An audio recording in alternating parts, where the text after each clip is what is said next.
So every fall, life gets a bit crazy in my home. Between school starting, between the kids' fall sports rearing up, my son does football, my daughter does cheerleading. Our evenings feel out of whack in the sense that they have all of these practices in addition to us trying to get homework done.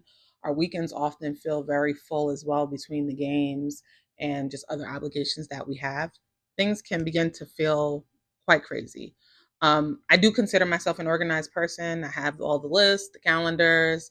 Um, I'm intentional with how I try to organize our time. But what I've recently come to realize is that I don't actually want to use all of my organization skills to try to fit more in. What I want to use them for is to figure out how to fit more in of what I actually enjoy. So today I'm here to talk about 5 ways that I am resetting our home and my life so that things don't feel quite as busy this fall, but rather they feel more enjoyable. And the funny thing is that number 4 might actually be the hardest one for me to do because I had to stop confusing being able to fit something in with should it actually be a part of the program. Let's get into it.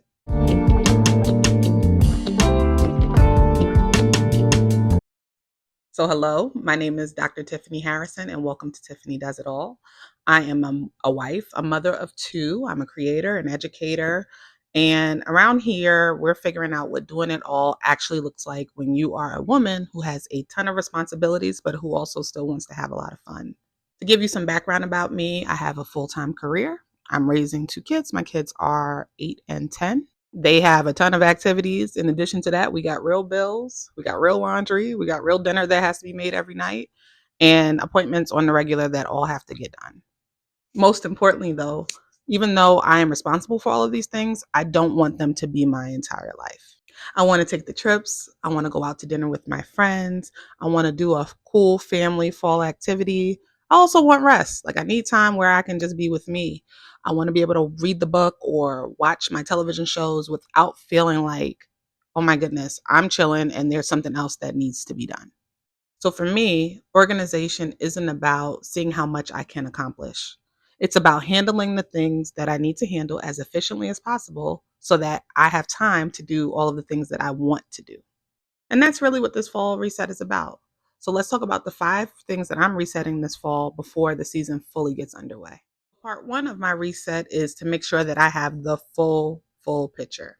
This is probably the least sexy part of this video, but essentially, we have a family Google Calendar that I make sure is up to date with everything. And when I say everything, I'm talking about the school events, I'm talking about football, I'm talking about cheer, work commitments, fun stuff, my husband's stuff, my mom's stuff. I mean, anything that we know about appointments, doctor's appointments, it's on that calendar. I've talked about this in our back to school reset video. So if you want to check that out, but this is different. I'm not just checking to see whether everything is on the calendar. I'm looking at the calendar and see what it's telling me about our lives. Which weeks are the craziest?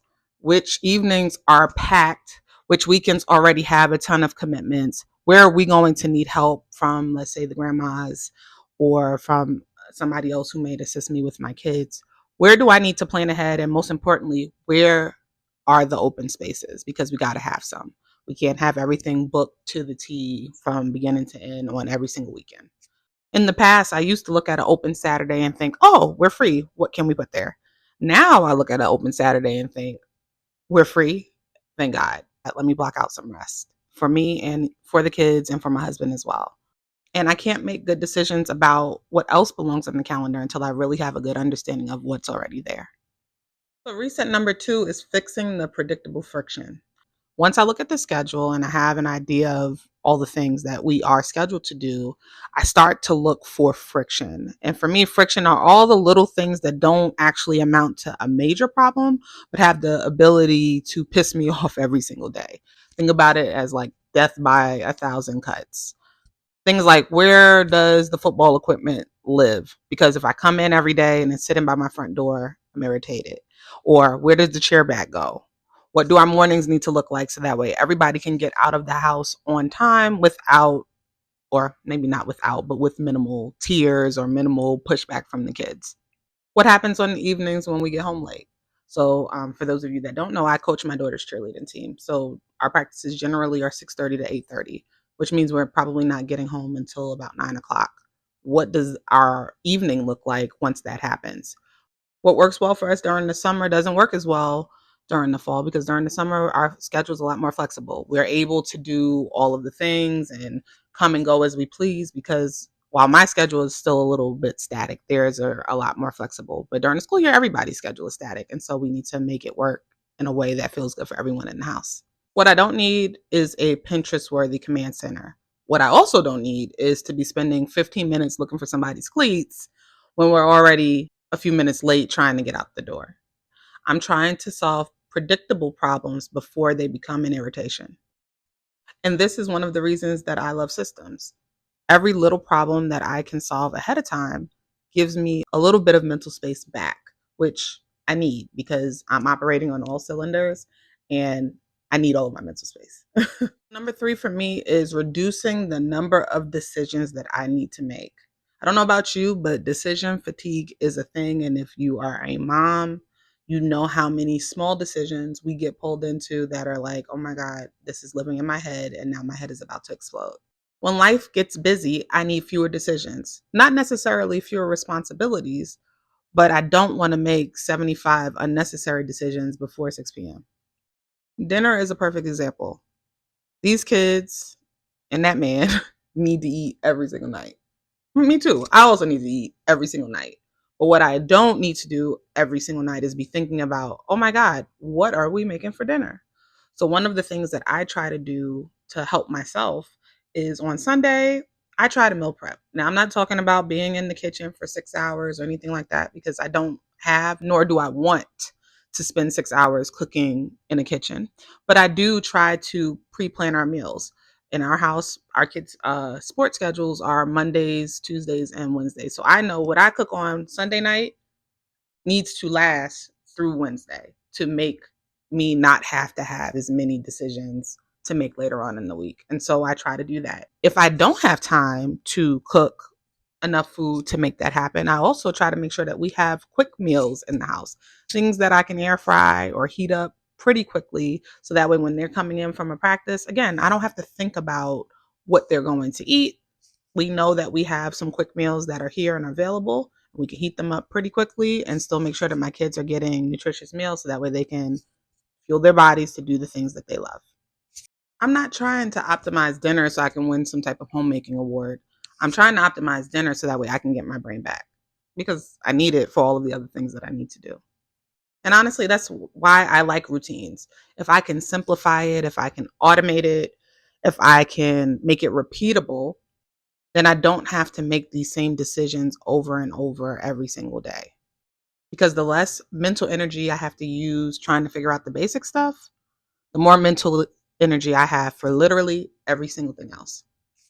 Number four is stop treating every open space on the calendar as actual availability, because it's not.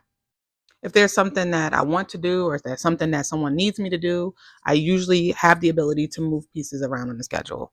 I can move this here. I can ask for someone else to assist us with a pickup. I can get something done early. And honestly, in most cases, if I really want to, I can make it work.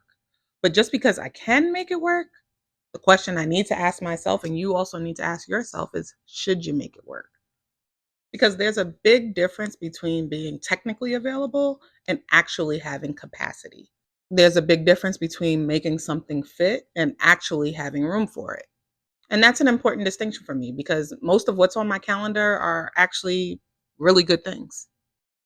They are things I care about, they're organizations I care about, they're people I love, they're opportunities that sound interesting, they are projects that pique my interests. And individually, yes, they all make sense for my goals and the things that I want to do. But at some point, eventually, all of these perfectly reasonable yeses have to live on the same calendar. So this fall, I'm trying to be intentional about protecting open spaces. An empty Saturday does not mean that we're available. It actually might mean that we have nothing to do. And I love the fact that nothing has officially made it onto the calendar. And number five, which is probably the most important reset here, is putting joy on the calendar. And this is actually what this whole video is about. Responsibilities have a very uncanny way of securing their place on the calendar. They're going to be on there. But joy will sit quietly in the corner waiting for you to remember it.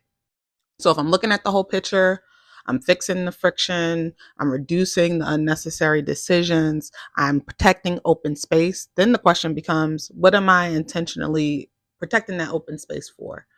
And for me, for this fall, it's joy. It's doing the things I actually want to do during the fall versus just the things that I'm supposed to be doing during the fall. Not doing things because it'll make me more productive or because the kids need it or because it would make good content. I want to do things that I will actually enjoy. I want to do the fall activities. I want to go to the pumpkin patch. I want to eat the good food. I want to hang out with my girlfriends. I want to go on a date with my husband. I want to watch the movies. I want to do all the things. I want some weekends where we're doing something memorable, and I also want some weekends where I'm just sitting around in my sweats, sipping on some apple cider, watching probably My Housewives because that's what I like to do. And this is why I don't want to wait and see if every responsibility is handled before I take a moment to make some time for the joyful stuff. Because there will always be something else that I need to do or that I could be doing. Sometimes I have to be intentional about making room for joy. So for years, I've treated organization as a way to increase my capacity. If I can get more organized, I can do more. If I can plan better, I can fit something else in. If I can manage my time better, I can keep another plate spinning. And to be fair, I'm pretty good at this. But I don't think that's what organization is about for me anymore. I don't organize my life so I can have more to do. I organize my life so I can have more room to enjoy it. The Google Calendar isn't my life. The meal planning isn't my life. The routines aren't my life. The systems aren't my life. They're all just infrastructure so that way I can enjoy the life that I'm building. They're the things that help me handle all of the things that need to be handled so that way I have time, money, capacity, energy, and just mental space left for doing the things that I'm actually feel like I am living. This is why I prepare and this is why I plan ahead. This is why I like systems. I'm not trying to become the most efficient woman in America. I'm not trying to finesse the responsibilities. What I am trying to do is finesse these responsibilities so that I have enough time and energy and money and capacity to have the life that I want to actually have. So, what does doing it all mean to me now?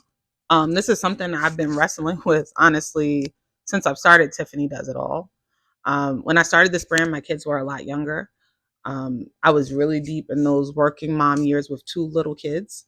I was building a career, raising small children. I was finishing my doctorate. I was growing a business and I was managing a household. Back then, doing it all felt pretty literal because I was literally doing it all. But I'm in a different season now. My kids are getting older. I'm getting finer. And I don't want this next chapter to be Tiffany gets better at just doing all the things because I don't love it here in that way. I want to be good at my responsibilities because they're all important to me. I want to show up for my family because I love them. I want to do good work. I want to be good to people and I want to honor my commitments. But I also want to travel. I also want to laugh. I also want to rest. I also want to be the best that I can be. And I can only do that when I have space. And I don't think those things are in conflict. Handle what needs to be handled, simplify what needs to be simplified, plan what can be planned, and also protect some room in your life for joy. That's the kind of doing it all that I'm interested in now.